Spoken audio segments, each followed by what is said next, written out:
வந்து வருத்திய வானம் அது. இரவினில் முழுவதும் அதை எண்ணியே பனித்துளி சிந்தியே அழுகிறது.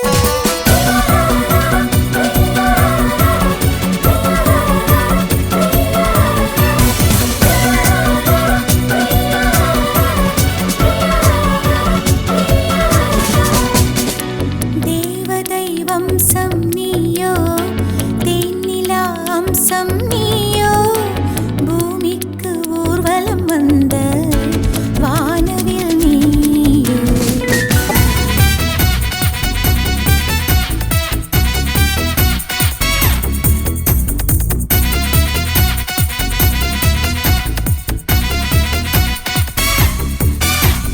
வாழ்வின் திசை மாறும், பாதைகளும் மாறும், நட்பு அது மாற்றமின்றி தொடருமே. சொந்தம் 100 வரும், வந்து வந்து போகும், என்றும் உந்தன் நட்பு மட்டும் வேண்டுமே. உன் பாதம் போகும் பாதை மண்ணுக்கு சந்தோஷங்கள், உன்னோடு ஓர் நிமிஷம் உயிருக்கு ஆனந்தங்கள். பூக்கள் எல்லாம் உன்னை தொட தவம் இருக்கும், நீயும் தொட சருகுக்கும் உயிர் பிறக்கும். வானவில்லும் வந்து உனக்கு கூடை பிடிக்கும், எங்களுக்கும் அதற்குள்ளே இடம் இருக்கும்.